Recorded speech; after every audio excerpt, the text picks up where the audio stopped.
नमस्कार विद्यार्थियों, आपका एक बार फिर से स्वागत है।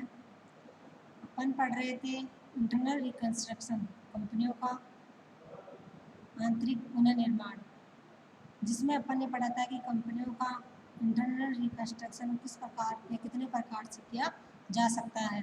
जिसमें अपन पहला पढ़ रहे थे अंश पूंजी में परिवर्तन करके, reduction in share, alteration in share capital, अंश पूंजी में परिवर्तन करके। जिसमें अपन ने पहला प्रकार पढ़ लिया था कि अधिकृत अंश पूंजी को बढ़ाकर भी अपन अपनी अंश पूंजी में परिवर्तन कर सकते हैं। इसका दूसरा प्रकार है कि अंशों का समेकन, कंसोलिडेशन ऑफ शेयर्स करके भी अपन अपने अंश पूंजी को बढ़ा सकते हैं। अंशों के समेकन में क्या होता है कि जब किसी कंपनी के कम मूल्य वाले अंशों को अधिक मूल्य वाले अंशों में परिवर्तित किया जाता है, तो इसको अपन कहते हैं अंशों का समेकन। मतलब अंशों को कम, जिससे कि कंपनी की अथॉराइज या कुल पूंजी पर कोई परिवर्तन नहीं होता है, लेकिन जो कंपनी की अंशों की संख्या है उनमें कमी हो जाती है और अंशों की मूल्यों में वृद्धि हो जाती है। जैसे अपन ने यहाँ देखा कि अंश पूंजी की कंपनी की कुल पूंजी में कोई परिवर्तन नहीं होता, लेकिन अंशों की संख्या में कमी हो जाती है और उसके अंश मूल्य में वृद्धि हो जाती है। जैसे किसी कंपनी के पास 50,000 इक्विटी शेयर थे, जो 10 रुपये प्रति इक्विटी शेयर था, लेकिन कंपनी ने अंशों का समेकन किया और वह अपने अंशों को मूल्य 100 रुपये प्रति अंश करना चाहती है, तो इसके अंशों का मूल्य प्रति अंश हो गया 100 रुपये, लेकिन अंशों की संख्या कितनी रह गई? 5,000। लेकिन कंपनी की कुल कैपिटल है वो रहेगी 5 लाख। मतलब कंपनी के कुल पूंजी पर कोई प्रभाव नहीं पड़ता है। अपन ने देखा कि यदि अंशों का समेकन करते हैं तो जो अंशों का अंश पहले निर्गमित, कभी कभी तो ये होता है कि कंपनी के पूर्णतः अंशों का निर्गमन कर दिया जाता है, लेकिन कभी कभी ये होता है कि कंपनी के अंशों का पूर्ण निर्गमन न करके अंशतः निर्गमन किया जाता है।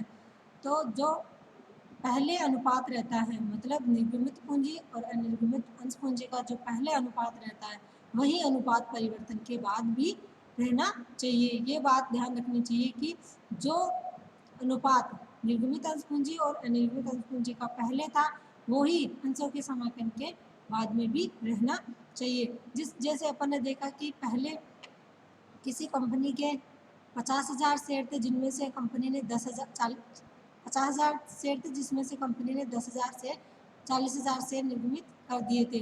मतलब कंपनी के पास अनिर्गमित अंश पूंजी और निर्गमित का कितना अनुपात है? मतलब 10 था, जिनमें से 50,000 थे, जिनमें से 40,000 निर्गमित कर दिए, तो मतलब कितने बचे? 10,000।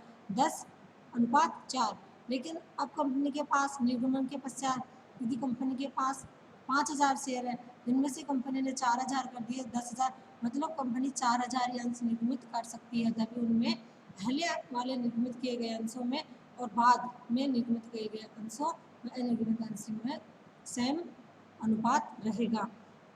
इसके बाद में यह है कि यदि कंपनी अपने सदस्यों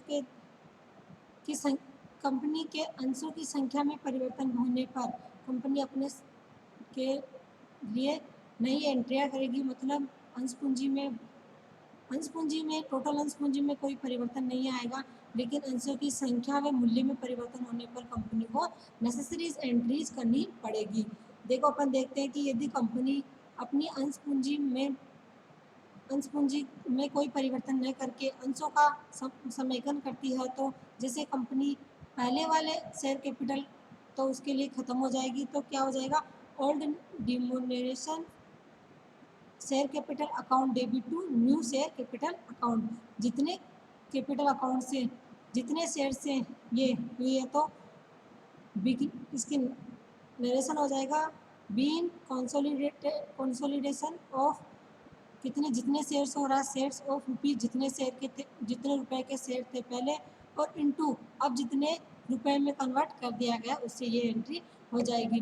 जैसे यहाँ एग्जांपल दे रखा है, A company consolidated its shares share capital of ₹60,000 equity shares of ₹10 each fully paid up and divides it into 600 equity share of ₹100 each fully paid up, giving the necessary journal entries।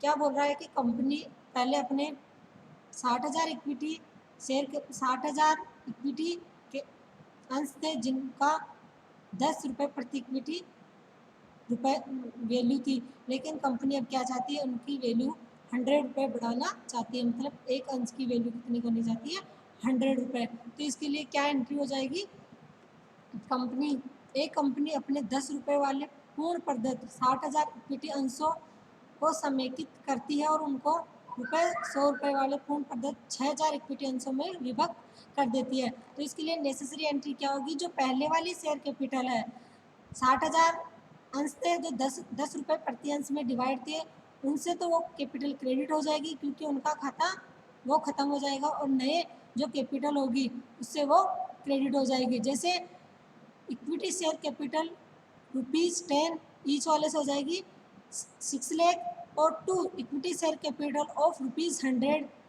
Each वाले से हो जाएगी 6 लाख। मतलब total amount में कोई effect नहीं आएगा, लेकिन जो प्रति शेयर वैल्यू है ना वो चेंज हो जाएगी। तो इसके लिए नरेशन क्या हो जाएगा, consolidation of 60,000 equity share of ₹10 each into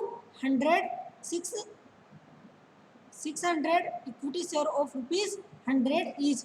मतलब जो 60,000 रुपये वाले इक्विटी शेयर ₹10 प्रति शेयर में थे, अब उनका क्या कर दिया गया, 6,000 इक्विटी शेयर बच गए, लेकिन उनकी वैल्यू क्या हो गई है, ₹100 प्रति शेयर। मतलब कंसोलिडेशन से क्या हुआ कि अंशों की संख्या में कमी आई हो, लेकिन अंशों की वैल्यू में वृद्धि हुई है। मतलब जो अंश पहले ₹10 का था अब कितने का हो गया, ₹100 का।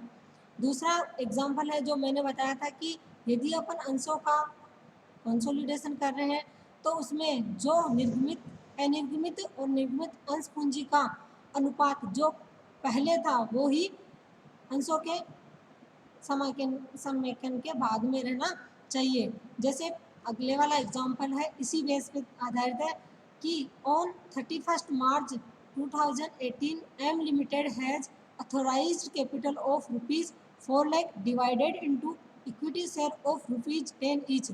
मतलब एक एम लिमिटेड कंपनी है जिसकी अधिकृत पूंजी 4 लाख रुपए है, जो ₹10 वाले इक्विटी अंशों में विभक्त है। लेकिन क्या करती है company, all the shares were issued on which ₹10 पर share were called and fully paid up. मतलब क्या करती है कि ₹10 का था लेकिन उसने ₹8 मांगे हैं, जो ₹8 मांगे हैं उनमें से पूरे पेड अप हो गए हैं। On the 1 April 2018 the company decided to consolidate 10 equity shares of ₹10 each, ₹8 paid up, 1 equity share of ₹100 each, ₹80 paid up and distributed the same amongst its existing shareholders pass necessary journal entries। मतलब company क्या करती है कि जो पहले ₹10 वाला equity से ₹10 प्रति शेयर था उनको क्या कर देती है, ₹100 कर देती है, लेकिन जो पहले ₹8 था पेड अप अब उसको क्या कर देती है, ₹80। मतलब पहले जो अनुपात था 10 और 8 का, अब उनका कंसोलिडेशन करने के बाद में शेयर्स का 100 और 80 हो गए, तो इनका अनुपात कितना आ गया, 10 और 8। यही बात बोली गई है कि कंपनी का जो पहले जो उनमें अनुपात रहता है प्रदत्त और अप्रदत्त अंश पूंजी में, वो ही बाद में रहना चाहिए। जैसे इसको 31 मार्च 2000 ये बता दिया था मैंने।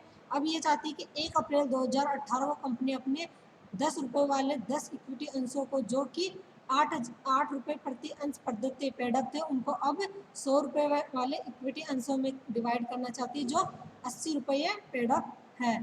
तो अपन को क्या करना है, नेसेसरी एंट्री करनी है।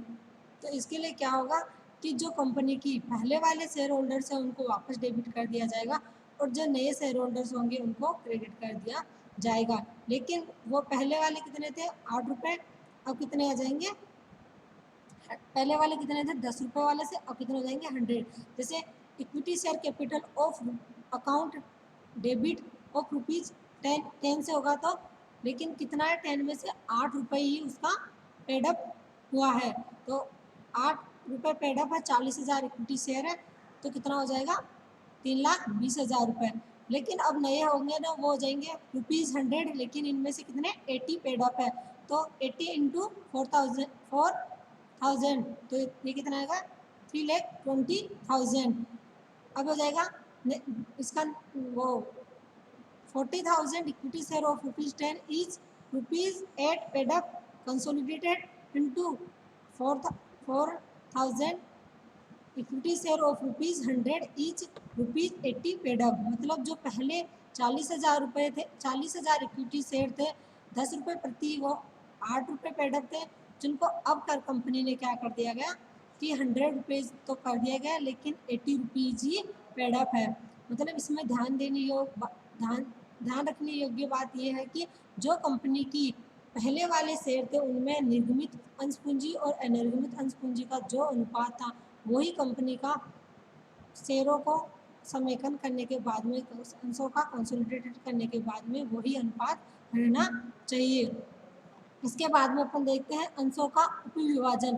अंशों का उपविभाजन, जैसे अंशों को कंसोलिडेशन होता है तो उसमें क्या होता है, कम मूल्य वाले अंशों को अधिक मूल्य वाले अंशों में परिवर्तित कर दिया जाता है। लेकिन जब अंशों का उपविभाजन होता है, सब डिवीजन होता है, तो क्या होता है, कम मूल्य वाले अंशों को में विभाजित कर दिया जाता है। मतलब जो अधिक मूल्य वाले अंश है ना, उनको कम मूल्य वाले अंशों में विभाजित कर दिया जाता है, तो इसे उपविभाजन सब डिवीजन कहते हैं।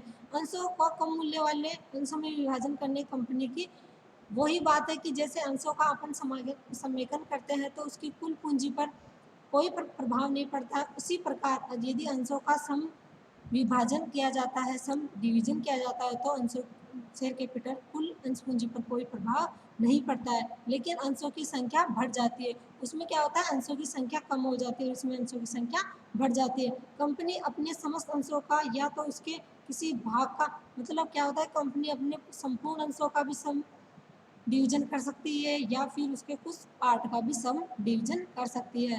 तो विभाजन के पश्चात उन अंशों, वही बात है कि चुकता पेड अप कैपिटल का और अंकित मूल्य का वही अनुपात होना चाहिए जो पहले सब डिवीजन के पहले था, मतलब उनके अनुपात में कोई परिवर्तन नहीं होना चाहिए। जैसे इसमें दे रखा है कि एक कंपनी के 100 रुपये वाले 6,000 अंश निर्गमित किए जा चुके हैं, जिनमें से 75 रुपये पेड अप है, लेकिन अब कंपनी इन अंशों को 10 रुपये वाले अंशों में परिवर्तित करना चाहती है, लेकिन और जिन पे पेड अप कितना रहेगा 7.5 रुपये, क्योंकि जो पहले अनुपात था वो कितना था, मतलब 10:100:75 था, तो अब भी वही अनुपात, मतलब अनुपात 10:7.5 हो जाएगा। तो अब फिर उनका सब डिवीजन करने के बाद में भी अंशों का वही अनुपात रहना चाहिए। जैसे अब 10 रुपये वाले अंश है जिनको अपन कंपनी कितने कर सकती है, 7.5 रुपये में चुकता करेगी, और अब अंशों की संख्या कितनी हो जाएगी,